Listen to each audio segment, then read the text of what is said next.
Hi everyone, my name is Mary Beth. Welcome to my channel. So today we're going to do another wheel and a life coaching wheel. And we're going to do it on the wheel of influence today. Wheel of influence. So here's a blank wheel and what it looks like. So basically you're going to draw a picture of a wheel. You're going to draw a cross. Then you're going to draw an X. And you can add as many as you want, as many lines as you want if you need more lines or less, doesn't matter, because this is specific to you. And so the wheel of influence, that's about writing down everyone and everything that you surround yourself with that influences you. So whatever that might be, is it a church? Is it a TV show that influences you? Is it people? Is it a YouTube channel? Is it music? Is it a book? Is it a leader that you listen to? Is it Oprah? um, just it's your wheel of influence. So you're basically writing outside the wheel of the spaces what is influencing you, all the different influences. Have a space for friends. It could be specific friends. I'd be very specific with the different friends. It could be family. I'd be very specific with the family, because what you're going to be doing is you're going to be drawing 0 to 10. And you could do two wheels, right? Like you could do a wheel of just people, and then you could do another wheel of just outside of people, right? Like I said, like it could be school, church, work, I don't know, whatever influences you, whatever you feel is a huge influence on your life. And what you're going to do is you're going to measure from 0, and you're going to go 0, 1, 2, 3, 4, 5, 6, 7, 8, 9, 10. However you want to do it, or down here actually is usually 0. Sorry. So this is usually 0, and then go 1 through 10. Okay, so 10 being, so we're going to say the most positive. And you could do it both ways, right? You could do one way of saying, you could do one color that says they're the most influential, and then you could do another one where it says if it's positive or not. But anyway, so in this particular case, we're going to say 0 through 10, 0 through 10, draw that on each line, 0 through 10, and take time to figure out which ones influence you the most. Now, once you figure out which ones are the most influential, which ones are the highest, okay, then you might want to put if it's like a negative influence or if it's a positive influence as a side note. And then you may want to look at that. You may want to measure and see, well, let's see, this one's really positive, or this one's super not positive, you can maybe score that low. So anyway, just take your time. You can pause me at any time. And again, this is the wheel of influence. Just putting your circle of influence around the wheel, and then numbering it 0 to 10, and then really figuring out what's the most influential, and then doing maybe another wheel and drawing which one's the most positive. Okay, so I should say the ones that are most influential, take the ones that are most influential. You could do all of them if you want, and then figure out which one's the most positive influence on you. So let's just say you have friends and they and they influence you to go to bars, and then like you never feel good when you get home, and you feel kind of drained, and you feel like, oh, that was a waste of my time. That would be more of a negative influence. So that's what I mean. So just try to figure out, or if you have friends where sometimes it's like that, but mostly you feel fulfilled and you feel mostly happy, and you get home and you're like, oh, that was a great time, a great way to spend my time, then that would be a more positive influence. Okay. Now, again, just pause me at any time, and then once you're back, we're going to start asking questions. All right. So hopefully you had paused me by now to do your wheel of influence. The first question is, write down I'm sorry. Write down, how do you feel about your circle of influence as you look at your wheel? Like, how do you feel about and just maybe pick the most influential ones. Like, out of the most influential, whether it be negative or positive, doesn't matter. It could be negative, right? How do you feel about your circle of influence as you look at your wheel? So go ahead and pause me and first answer that.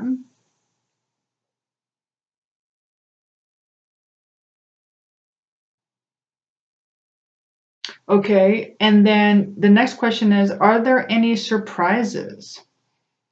Do you have any surprise? Like, is there anything you're surprised about where you thought, oh, I didn't know this was so influential, or I didn't know that this was such a positive influence, or I didn't know that this was not so positive. I wasn't aware of that. Was there any surprises? You can go ahead and pause me. And then the next one, when you're back, is how much time do you currently spend with these people or these institutions or gatherings or these influences in general? How much time do you spend with these particular influences? You can kind of map out how much time you spend, and you can kind of figure out and see how much time you spend in a positive influence versus an influence that kind of drained you. Okay, and then after you have paused me, you've come back. The next question is, looking at the most negative influences, how would you rather spend your time? That could be a more positive influence. How, looking at your negative influences, how could you instead spend your time instead of spending time with those influences? After you've paused me and you come back, look at your circle of influence and write down, who is your support network? Who is your support? Who's the most supporting of you out of your circle of influence? Who supports you the most out of who's the most supporting network? Okay, and after you've come back, the next question is, who is draining you the most? Who is draining you of your energy the most out of everything? Like, which influence is draining you the most? Okay, and after you've paused me and you've come back,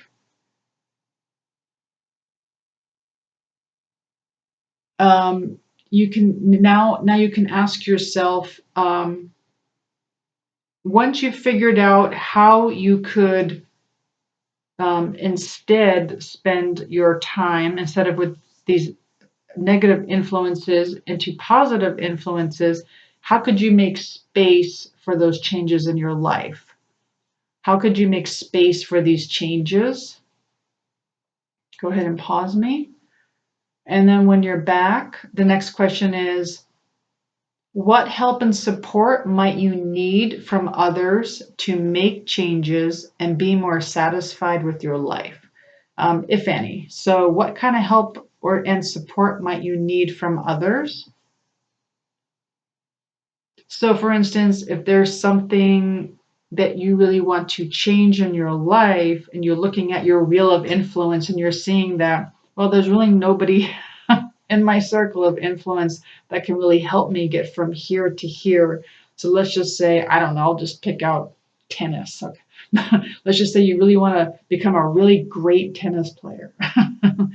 And you look at your circle of influence, you're like, nope, nobody plays tennis.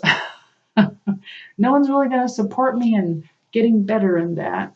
So it's like, so what help and support might you need to make these changes? Like, how can you find that new support system in being the best version of yourself and whatever that means to you? Okay, and then after you've paused me and you've come back, what change do you want to make first? Pick a change. Which one do you want to make first? Okay, all right, after you've paused me, you've come back. The next question is, what is the smallest step you could take to get started? What's the smallest step you could take to get started on this change? Okay. And when you come back, the last question is, if there was one key action that would begin to bring everything into balance, what would it be? If there were one key action that could really balance out your life, at least start off the balance, if there was a key action, what would it be? And go ahead and write that down. And then when you're done with that, we have two more questions here that I will pull from the bag just to help you think in a deeper way. But again, that was your circle of influence. Just to it's kind of nice to see a map of your circle of influence to see what exactly is influencing you, whether it be a person or not, whether it be, again, a group of people or a group that you're in. It could be a meetup. It could be a book, like whatever is really influencing you and really seeing. It could be computer games that you're playing. Because sometimes we don't notice that. We don't know that things are influencing us, right? We don't know that, oh, I watched The Bachelor every week.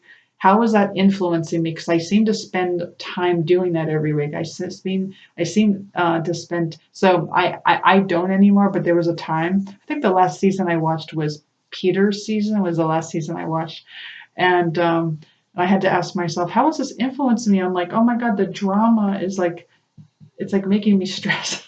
That was just me though. It wasn't fun. I was like, then I had to know, like I had to watch Reality Steve. So it was like taking up my time. So I'm like, I gotta stop watching this. So it's like really understanding like what's influencing your life. Obviously your significant other, your children, um, school.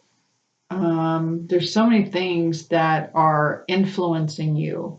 Um, I have Mind Valley, so the teachers on Mind Valley are Vishen Lakiani is uh, he's like a spirit, spiritual teachers who are influencing you, just stuff like that. So anyway, so it's very interesting. Or it could be like Jillian Michaels. It's like she's influencing me to exercise more. It's like I watch this particular exercise teacher. So anyway, so it's just kind of to put it on paper to kind of figure out who and what is influencing you at this time. All right, so let's go ahead and let's pick something from the bag here. Let's dig deep. Let's get deep into this. Pick up two. Ooh, a lot of them here. Here, we'll just do these two. All right, what do we got here? How has your upbringing, your past relationships, how has your upbringing / past relationship programming affected your current relationships now? So what this is asking is, if you really think about your upbringing and you really think about your relationships to your parents and your siblings and your friends growing up, really kind of focus in between like 0 and 10 if you can, because that's when we're really the most programmed, between 0 and 7. And when you write, it's like a channel. It's like spirit is channeling. So when you start writing, you'll be surprised what comes out as you're writing. So ask yourself and write this down. How has your upbringing affected your current relationships? Okay. How has it affected your current relationships? Because what you'll find is certain programming that you've had by your parents, by teachers, by church, by camp, by friends, by grandparents. It had an effect on you in some way. So, how has it affected your current relationships? So really think about that. And when you start to realize a pattern, if there's a pattern in your current relationships, now you know it's time to clear it. It's time to heal it. And what you'll find is your relationships will start to shift in a more positive direction versus so let's just say you date a certain type of man or woman, and then you notice, well, the same things happens. I get abandoned I get abandoned, I feel betrayed, or whatever the pattern is, and then just notice your upbringing and if anything from your childhood also had a pattern of abandonment. So it's just stuff like that. Just try to see where the pattern is. Well, now after you have um, paused me, the next question is, what does it mean to you to be at peace? What does it mean?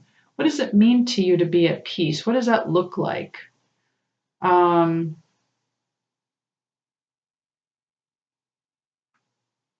what was I going to say?